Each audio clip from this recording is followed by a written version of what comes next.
Hello, everybody, and welcome to Chapter 2 of State of Mind. This chapter is called Slight Panic but Steady. There's nothing much I need to say about it, so we'll just get started straight away. My wailing was really starting to get OTT, but feck you, here I was tied to a chair with several horse things surrounding me. What the fuck was I supposed to do? Beg? Yep, you guessed it, that's exactly what I did. Please don't hurt me. Look, I'll do anything.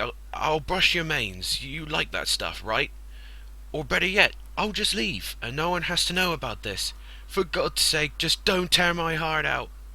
Really, at this time, my manliness had fucked off. Hold on, we ain't gonna kill ya, the blonde one says. Yeah, what made you think that? The purple one from before adds. Really? I deadpan, the emotions of before just stopping for one brief second. You tied me to a fucking chair and removed most of my clothes. What the fuck am I supposed to think? Yep, there goes my mind again. We thought you were going to attack us, the purple horse retorts. Attack you? How can I attack you when I'm lying fecking unconscious? I shout. The purple horse just looks to the floor, almost like she was sad. I shook my head. What am I thinking? I'm the prisoner here and I'm starting to feel sorry for them. Hell no. I want you to let me go. Just, I sigh, closing my eyes before I continue. I won't mention this to anybody. Please, I'm asking you. Untie me. The purple horse looks up to me. However, it's the blonde one that replies. We can't let you go. Not until the princesses get here. Right, Twy? Yes, I told them about you when you were sleeping. At this new turn of events, I felt my sanity slipping again, but this time I was ready for it. Fine, when these princesses get here, maybe they can explain why it's prudent to tie up a guest, I say, grinning. Why was I grinning, you ask? I don't know, maybe I was in the state of fuck it, standing in the area of downtown known as I don't give a shit, but the prospect of meeting princesses didn't really calm me down. Can I at least get my clothes back? Meeting royalty in my underwear doesn't really seem to be proper in my eyes. That might be a problem, the purple horse replies. And why is that? I ask. I kind of, destroyed them, she states, trying to smile but failing. Two words came into my head, two words that spelled the exact predicament I was in, two words to sum up my state of mind. Well, shit. Sister, the large blue figure looks across to the white silhouette flying beside her. Do you think this is related? I don't know, Luna. Perhaps, but I would agree this is too convenient to be a coincidence, the white silhouette replies. How would you like to proceed? Luna asks. We take it slow. If it proves to be hostile, then we must act. And if not, then we do what we always do. Give it a chance to be what it wants to be. I sat still tied to the chair for almost another hour. Most of the horse things had left, but the blonde one remained. What for, I couldn't tell. So, I start looking around. What's your name? The blonde horse stares at me. Quite frankly, it was starting to creep the hell out of me. Why do you want to know? She asks. Well, it would be better, unless I'm not going to be around much longer to warrant knowing it, I reply. It's Applejack. Don't hold it against me if I don't shake your leg or hoof. As you can see, I'm not in a position to do anything. I let out a small laugh. You're taking this real well, being tied up and all, Applejack says. You could say I'm still angry, but what can I do? My life, my very existence is in your hooves. And now I have princesses coming to meet me. I should feel honoured, but I just feel scared, I answer. Applejack seems to look at me with an expression of sympathy, but she just stands up and walks out.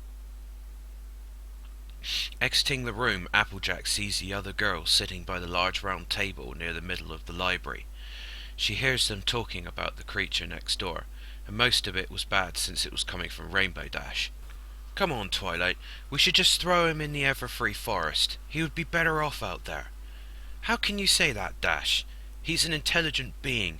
I would never condone sending any pony out there, no matter what they look like, Twilight replies. Yes, darling, you have to realize that the princesses are coming, so what befalls him is entirely their decision, Rarity adds in. What do you guys think? Twilight asks the others. I'm not so sure. He doesn't seem bad, Fluttershy states. I think he's funny looking, Pinkie replies with her trademark smile. The others notice Applejack standing outside the room, but she wasn't looking at them, just straight down. Applejack, what's wrong? Twilight asks her. I don't feel right about this, she answers. What do you mean? Rarity asks, taking a seat in front of her. He's scared, Applejack states. Scared? The others all say. Yep, pretty much told me himself. He said his life and existence is hinging on us and the princesses. Oh my, Rarity gasps. I guess I really didn't think about this, did I? Twilight says, moving to lie down. Twilight's sombre mood was short-lived, however, as a knock was heard coming from the library door. Twilight walks over and opens the door to see Celestia and Luna on the other side. I could hear voices talking about me after Applejack left, though I couldn't hear the words like last time. I could tell who was speaking, and Applejack seemed to be a prominent member of said conversation. However, the conversation did die down after I heard a knock, probably from the main door of the building, but couldn't be sure. So, you are the creature, I shit my pants. Not really, but metaphorically. The voice seemed to come from everywhere at once. Who's there? I shakily call out. I am the one who has come to judge you, on your fitness to remain here in Equestria. I was about to answer with another question when a figure loomed from the shadows of the room. How was that possible, considering the windows were wide open, and moreover I never even noticed that shadow spot before. The creature which I saw was much larger than Applejack and her friends, started to approach me. Before long it was standing almost on me. What are you? I asked. Clearly my courage had fucked off too. Great, it seemed every time I needed a said portion of my mental state it would fuck off. Yay for me! My name is Luna. I am Equestria's Princess of the Night, she replies. How did I know it was a she? Because it had a female voice, duh. An albeit sexy female voice, but it still scared the shit out of me. John, your majesty, nice to meet you, I replied, trying to sit back as far as I could. You are scared? Why? Luna asked me. Stupid fucking question. But the voice! Well, because you are very large and came out of a shadow that wasn't there 5 minutes ago. Then she did something that really made me silently scream. She leant down and blew into my ear. Needless to say, I jumped almost right out of the chair if the bindings hadn't been there. The princess just laughed as the door flew open, revealing another large creature, this time all white and shiny. Sister! The large white one calls out. You used the shadow walk on him again, didn't you? The one called Luna just laughed while lying on the ground, clearly unable to hold back her tears. I couldn't help it. His reaction was priceless, she replies, rolling on the floor. Sorry about this. My sister tends to get carried away, the white one says to me. No problem, I stammer. My name is Princess Celestia, and you have met my sister, Princess Luna. She gestures to the blue horse, now slowly getting up. Yeah, sorry I can't get up and bow, Princess, but ropes and all, I say, nodding towards the chair. I'm sorry about that, but my student did have a reason for it. I hope you understand, Celestia said. Of course. I mean, crashing ass first through her window wasn't exactly graceful. Well, you know why we are here, Luna now asks, finally getting her laughing under control. Yes, to see if I weren't getting chopped up into little pieces, I reply. Chopped to pieces? The princesses both say together. I think you may be confused, Luna says. No, I'm scared. Scared out of my mind at the prospect of being killed by something that I have no control over, and because of these bindings I can't even fight back, my face becoming angry. I see. So you fear for your life, even though you have no evidence that your life is on the line? Celestia asked me, stepping closer. Her presence made me tense, but I didn't feel like she had bad intentions. However, thoughts were crossing my mind every few seconds. Why have they not asked where I came from? Why have they not asked if I'll be a threat? Why did they come so quickly? I really can't be much of a mystery to them, could I? Well, I'm waiting for an answer. Celestia's voice broke me out of my panic attack. Look, I'm not here to cause trouble. I'm not going to hurt any of your horse friends. I just want to know how I got here, okay? I state, looking at them both. Celestia turns to Luna and nods, getting Luna to head back to the door and exit. And the correct term is ponies, Celestia says. What? They are ponies, not horses. But in future they do have names. I suggest you ask them. Celestia replies, turning towards the door. You will get our response on your situation in 1 week. In the meantime, I would take time to get to know ponies around here. I'm sure Twilight and her friends will help you. Celestia approaches the door and a strange yellow aura appears around it. Oh, one more thing. She turns back. This is when I notice the long horn on her head glowing the same colour as the door. Welcome to Equestria. When Celestia opened the door and left, I was still sitting there, dumbfounded at what I saw. I mean, her horn was glowing, the door opened. What the hell was that? Magic?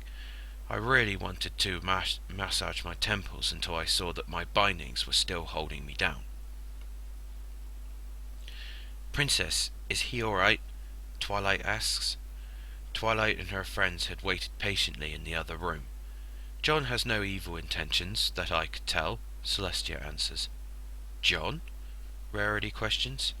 Yes, that is his name. You tell me none of you asked when he woke up? Luna adds, raising an eyebrow. All the 6 friends hoof at the ground. Spike, meanwhile, through all of this, had somehow snuck into the room where I was held. I was sat down at the floor with my eyes closed. I wasn't sad, far from it. I was just thinking. That was until I felt something poke my leg. I look up to see the purple lizard thing standing on a box. Where the fuck did he get that? In a matter of fact, how the hell did he get in without using the door? So, it seems the princesses gave you a pass then? The lizard asked me. It seems, I reply. Strangely, I wasn't freaking out that he could talk. Guess my brain was all out of freak for the moment. Well, if they say you're good, then you must be. My name is Spike, by the way. The lizard holds out a claw. Spike? I wave my hands behind me. Oh, yeah, right. I guess you don't need to be tied up now. Spike goes around to untie the ropes. Spike, maybe that is not such a good idea, I state. Why not? He asks beside me. The fact that, Twilight, was it? Might not like it. So? If the princesses said you're good, then it should be fine, Spike retorts. I feel the bindings come away as I stand up. Looking behind me, I see Spike raising his head to look me over. Wow, you're tall, Spike says.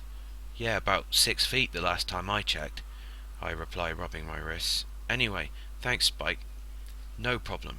As Spike finishes his reply, I notice the door has opened and 6 ponies now stand staring at me. Hi?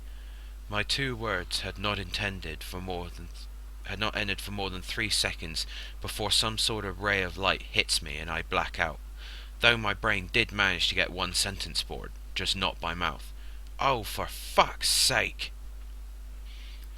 Well, everybody, that's the end of chapter 2. If you've noticed that during the reading of that, I would pause for a lengthy period of time. That pause is that in most of the chapters of the story, there's transitions, e.g. switching scenes. So when you hear me pause for a lengthy period of time, it's signifying that the scene has changed from one perspective to the next. So I just thought I'd mention that so none of you actually get confused as to why I don't speak for 3 or 4 seconds. The next chapter will probably be up sometime the end of this week, possibly Saturday. After that, the next chapter probably won't be till after Christmas now, because I'll be working a lot due to the place that I work. There's a lot of hours, and But yeah, probably the next chapter will be out after Christmas, and any other videos I might squeeze in another review video, which will probably be for Black Ops 3. I might do that Saturday as well. But at this point in time, you might not expect any other videos until after Christmas. But until then, this is Applepip, and I will see you in the new year.